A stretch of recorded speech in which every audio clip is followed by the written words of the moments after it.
जय श्री श्याम, हारे के सहारे की जय हो। श्याम भक्तों, आज इस भक्त का जो अनुभव आया है मेरे पास बहुत ही अद्भुत है। खासकर ये अनुभव उन लोगों के लिए है जिनका प्रभु से विश्वास डगमगा जाता है। ये अनुभव कई लोगों की आंखें खोल देगा। आखिर ऐसा कौन सा संकट आया था इस भक्त पर और इन्होंने ऐसा क्या उपाय किया कि बाबा श्याम ने इन्हें कर्जों से मुक्ति दिला दी। कैसे बाबा श्याम ने उनकी सहायता की, कैसे उन्हें कर्ज से मुक्त किया और ये भाई ने कौन सा उपाय किया, सब कुछ इसी वीडियो में जानेंगे। आज के चमत्कार की कहानी सुनिएगा जरूर, क्योंकि ये कहानी सिर्फ कहानी नहीं है, ये किसी व्यक्ति के जीवन की सच्ची घटना है। कैसे बाबा श्याम ने उन्हें हाथ पकड़कर कर्जों से बाहर निकाल दिया और कैसे ये भक्त ने क्या उपाय किया फिटकरी का। देखिए, क्या पता आपका भी जो कर्ज है, जो आप कर्ज के दलदल में जो आप फंस चुके हैं, क्या पता इस उपाय से आपका भी कर्ज उतर जाए। बहुत ही विश्वास के साथ इस कहानी को पूरा जरूर से सुनेगा, क्योंकि हमारे बाबा श्याम हैं ही हारे के सहारे। जो भी व्यक्ति उनके दरबार पर जाकर माथा टेक लेता है ना, तो उनकी नैया जरूर से पार लगाते हैं। ये उन सभी भक्तों के लिए वीडियो खास होने वाली है जिन भक्तों के ऊपर कर्जों का बोझ चढ़ा हुआ है, जिनका विश्वास बाबा श्याम से उठ चुका है। क्या पता इस वीडियो को देखकर उनका भी विश्वास बाबा श्याम पर फिर से हो जाए, क्योंकि उनके चमत्कार का साक्षात प्रमाण है ये वीडियो। अगर बाबा श्याम को दिल से मानते हो, एक लाइक जरूर से कीजिएगा और बाबा श्याम का एक जयकारा भी जरूर से लगाइएगा। श्याम भक्तों, जब व्यक्ति हर तरफ से निराश हो जाता है, हार मान जाता है, जब उसके पास कहीं का कोई रास्ता नहीं होता है, एक ही दरबार होता है, मेरे खाटू वाले का दरबार, मेरे हारे के सहारे का दरबार, क्योंकि उन्हीं के दरबार पर लिखा है हारे का सहारा बाबा श्याम हमारा। श्याम भक्तों, कई भक्तों के कमेंट मेरे पास आते हैं और वो कहते हैं दीदी बाबा श्याम हमारी सुनते नहीं हैं, हमारी अर्जी नहीं पूरी हो रही है। मैं उनसे यही कहना चाहूंगी, सिर्फ एक ही बात, कि एक बार उन पर विश्वास करके देखिए। मात्र कहने से कुछ नहीं होता है कि हम बाबा श्याम को बहुत मानते हैं। उन पर भाव, विश्वास, सच्चा समर्पण, उनका मंत्र जप, उनकी पूजा पाठ, उन्हें सच्चे दिल से पुकारना, यही ले जाता है उनके दिल तक। ठीक है, आज की चमत्कार की कहानी जो आई हुई है, इसको आप जरूर से सुनिएगा। ये बहुत ही एक्सपायरिंग वीडियो होने वाली है। आज का ये चमत्कार की कहानी एक छोटे से परिवार की है जो आई है सूरत से। ये चमत्कार की कहानी भेजी है एक भाई ने। उन्होंने कहा दीदी मेरा नाम मत बताना। ये भाई सूरत में रहते हैं, अपने 2 बच्चों के साथ, अपनी पत्नी के साथ एक किराए के कमरे में रहते हैं। ये कहते हैं दीदी बाबा श्याम बहुत चमत्कारी हैं, आज उन्होंने मेरा जीवन खुशियों से भर दिया है। हर कदम पर बाबा श्याम ने मेरे साथ चमत्कार किया है। ये भाई कहते हैं मेरा 9 साल का बेटा और 5 साल की बेटी है।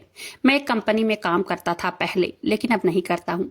एक छोटे से स्कूल में अपने बच्चों का एडमिशन कराया था, क्योंकि हमारे पास इतना पैसा नहीं था कि मैं अपने बच्चों को बड़े स्कूल में पढ़ा पाऊं। जितना मैं कमाता था उससे हमारा गुजारा बहुत मुश्किल से हो पाता था। हमेशा सोचता कि मुझे और कहीं काम मिल जाए और अच्छा काम मिल जाए, लेकिन अच्छा काम कहीं नहीं मिल पाता था। मेरी पत्नी हमेशा सोचती कि मैं थोड़ा सा काम करूं जिससे कि हमारी भी लाइफ अच्छी कटे। जैसे तैसे दिन कट रहे थे। कमरे का किराया, बिजली का बिल, राशन, बच्चों की स्कूल की फीस पूरी नहीं हो पाती थी। आगे बताते हैं, कहते हैं मेरे गांव में मम्मी पापा रहते थे, 2 बहनें हैं, उनकी भी शादी हो गई है। यहाँ पे मैं अपने बच्चों के साथ रहता था, अपनी पत्नी के साथ। वो भी मेरी बहन की शादी 2 लाख रुपए उधार लेकर मेरे पिताजी ने किया था। तब मेरे से बड़ी एक मेरी बहन थी, उसकी शादी तो खेत बेचकर पापा कर दिए थे। अब हमारे पास मात्र 3 खेत बचे हुए थे। मैं अपने पिताजी से कहता कि पापा ये खेत बेच दो, गांव में घर भी थोड़ा कच्चा बना है उसको अच्छा बनवा लो, और जो शादी का कर्ज है उसको भी निपटा दो। लेकिन मेरे पिताजी कहते नहीं, अगर मैं खेत बेचूंगा तो हम खाएंगे क्या, कुछ नहीं बचेगा, खेत बिल्कुल बचेगा ही नहीं, तो तुम कमाओ और कर्जा भरो। मैं हमेशा टेंशन में रहता कि क्या करूं।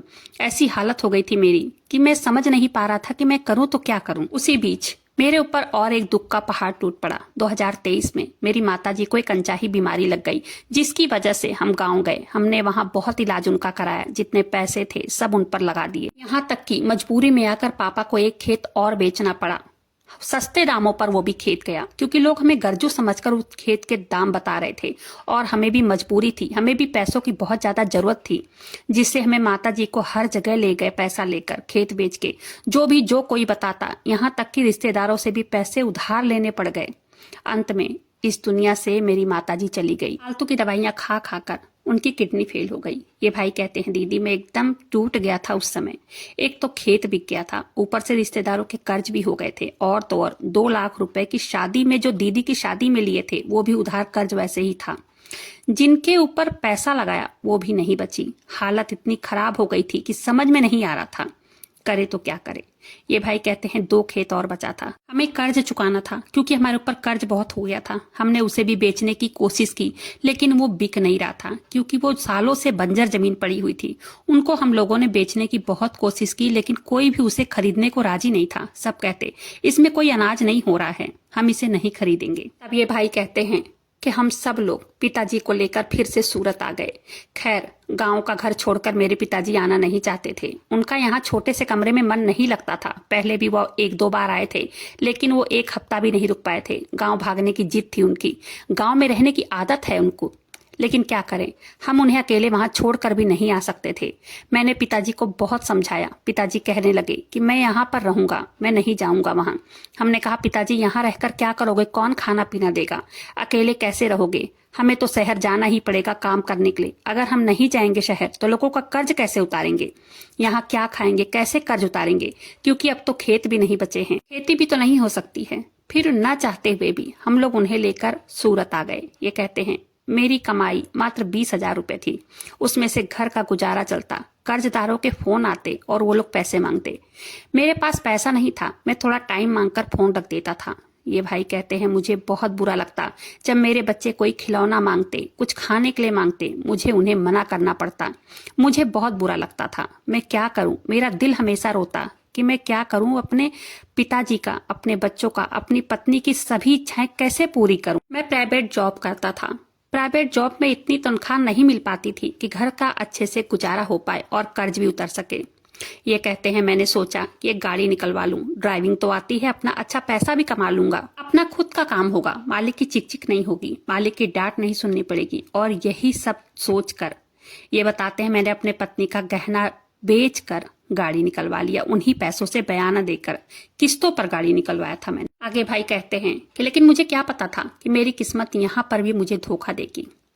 2 साल से गाड़ी चला रहा था, कभी काम मिल पाता, कभी नहीं मिल पाता। 3-3 4-4 दिन घर पर बैठना पड़ता। जो सोचा था वो तो हुआ ही नहीं। मैंने उसमें सवारी ढोनी फिर शुरू कर दी, लेकिन उसमें भी मेरे परिवार की हालत, मेरे घर की हालत नहीं सुधरी और ना ही गाड़ी की किस्त निकल पाती। कर्ज बढ़ता चला जा रहा था, हर तरफ से मैं कर्ज में दबता ही चला जा रहा था। कमरा भी किराए का था, गाड़ी भी किस्त की थी, बच्चों की स्कूल की फीस, और कभी कभी तो बच्चे पिताजी बीमार हो जाते, उसमें भी उधार लेकर ही चलाता था। कर्ज पे कर्ज, कर्ज पे कर्ज चढ़ता जा रहा था। और एक बार तो मेरे साथ अनहोनी हो गई। एक दिन मैं अपने बच्चों को स्कूल छोड़कर आ रहा था, मैं पैदल चल रहा था और मेरा एक्सीडेंट हो गया। मुझे एक कार वाले ने टक्कर मार दिया। साइड में चल रहा था मैं, लेकिन फिर भी पता नहीं कैसे 1 महीने तक मैं हॉस्पिटल में पड़ा रहा। वो कहते हैं गरीबी में आटा गीला। मेरी दवाइयों में भी बहुत कर्ज हो गया। मैं बिस्तर पर 2 महीने पड़ा रहा। मेरा घर एकदम स्टॉप हो गया, ना ही राशन, ना ही दवाइयों का पैसा। अब कोई पैसा भी नहीं देता था। उधार मांगो तो कहाँ से मांगो। मैं बहुत परेशान था। मेरी पत्नी ने भी जॉब के लिए बहुत ट्राई किया, लेकिन वो पढ़ी लिखी नहीं है, वो खाली 12वीं की है। उसकी 12वीं का रिजल्ट देख के कोई भी काम नहीं देता था। एक जगह झाड़ू पोछा लगाने का काम मिला, उसमें भी 2,000 रुपए महीने ही मिलते थे। उससे ना तो घर चल पाता था और ना ही राशन आ पाता था। ये भाई कहते हैं कि हमारी मुसीबत देखकर आस पड़ोस के लोग कुछ मदद कर देते थे। मेरी किस्मत एकदम खराब थी। जहां भी जिस चीज में भी हाथ डालता वहीं से निराशा हाथ लगती थी। मैं थक गया था। अपनी किस्मत से लड़ते लड़ते क्या करूं, कुछ समझ में नहीं आ रहा था। ये भाई कहते हैं मेरी पत्नी भगवान पर बहुत विश्वास करती थी, हमेशा पंडित जी से मिलती थी। पंडित जी जो भी उपाय बताते वो करती थी, और भी आस पड़ोस के लोग भी जो कुछ बताता वो सारा उपाय मेरी पत्नी करती थी, लेकिन सब निष्फल हो जाता था। हमारे साथ कुछ भी अच्छा नहीं हो रहा था। हम अपने जीवन से इतना हार मान चुके थे कि बस मन कर रहा था कि आत्महत्या ही एक रास्ता बचा है। बाबा श्याम के बारे में हमने बहुत सुना था, लेकिन कभी उनकी पूजा नहीं किया था हमने। लेकिन एक दिन आपकी वीडियो मैंने देखी, आज से 4 महीने पहले आपकी वीडियो मेरे मोबाइल पर आई थी। ना चाहते हुए भी मैंने उस वीडियो को क्लिक किया, मैंने देखा, लेकिन मुझे विश्वास नहीं हो रहा था कि क्या कभी ऐसा हो सकता है। भक्तों के साथ चमत्कार होते हुए आपने वीडियो शेयर किया था। उस वीडियो को देखकर मुझे बहुत हंसी आई। मैंने अपनी पत्नी को बताया कि क्या ऐसा चमत्कार कोई भगवान कर सकता है क्या? ऐसा बिल्कुल नहीं हो सकता है। पत्नी ने बहुत सारे उपाय पहले ही किए थे तो विश्वास नहीं हो रहा था। अपनी पत्नी से बताया कि बाबा श्याम चमत्कार करते हैं, क्या यह सही है? मेरी पत्नी ने कहा, बहुत सारे उपाय कर लिए, बहुत भगवानों को पूज लिया मैंने, लेकिन कभी कुछ नहीं हो रहा है। मेरी पत्नी ने कहा, जैसे चमत्कार की कहानी शेयर कर रही हैं, ऐसे कभी हो ही नहीं सकता। कोई भगवान इतना बड़ा चमत्कार किसी के साथ कर ही नहीं सकते हैं। लेकिन न जाने क्यों मेरे अंदर भाव जगने लगा। रोज मेरे सामने ऑटोमेटिक बाबा श्याम की वीडियो आती, मैं देखता। मुझे हफ्ता 10 दिन में इतना बाबा श्याम पर धीरे धीरे करके विश्वास आने लगा। मैंने पहले तो बाबा श्याम की फोटो खरीद लिया, फिर मैं उनकी स्थापना करके रोज पूजा पाठ नाम जप करने लगा और बाबा श्याम से रोज प्रार्थना करता अपने कर्ज मुक्ति के लिए। करीब 15 दिन हुए थे हमें पूजा पाठ करते बाबा श्याम के, और मैं अपने बेटे के जन्मदिन पर कथा करवा रहा था। उसमें जो पंडित जी आए थे, उन्होंने ये उपाय बताया था कि हर बुधवार को एक पान का पत्ता ले लेना, बिल्कुल कटा फटा ना हो कहीं से भी, थोड़ी फिटकरी उस पर रख देना, थोड़ा सिंदूर रख देना, और फिर कर्ज की मनोकामना करते हुए कलावे से उसको लपेट देना और लपेट के पीपल के नीचे चले जाना, वृक्ष के नीचे मिट्टी में शाम के टाइम में जाना, और इसको जो आपने बनाया है इसको गाड़ देना, और वहां एक घी का दीपक जलाकर विष्णु भगवान और माता लक्ष्मी से अपने कर्ज मुक्ति के लिए प्रार्थना कर लेना। जल्द से जल्द कर्ज उतरना शुरू हो जाएगा। साथ ही उन्होंने ये भी पूछा कि भगवान की पूजा पाठ किया करो, तो मैंने उनसे बताया कि मैं बाबा श्याम की पूजा करने लगा हूँ। तब पंडित जी ने बताया, बहुत अच्छा है, बाबा श्याम की अर्जी भी लगा दो साथ साथ कर्ज के लिए, जिससे बहुत जल्द कर्ज से मुक्ति मिल जाएगी। और रोज बाबा श्याम के सामने रो रो कर प्रार्थना करो, उनसे अपना दुख कहो, वो बहुत जल्द सुनेंगे। ये भाई कहते हैं कि बहन, हुआ भी ऐसा, चमत्कार होने लगा। मैं खुद विश्वास नहीं कर पा रहा था कि ये उपाय इतना जल्दी कैसे असर कर सकता है, क्योंकि हम लोगों ने बहुत सारे उपाय करके पहले ही देख लिया था, लेकिन कहीं से कुछ भी सक्सेस नहीं मिल रही थी। मैंने बाबा श्याम की कर्ज की अर्जी लगाई। रोज बाबा श्याम के सामने मैं, मेरी पत्नी अपनी दुआ करते, मनोकामना करते, उनके सामने जब आंखों में आंसू आ जाता, उनसे बताते बताते अपना दुख हम रो पड़ते थे।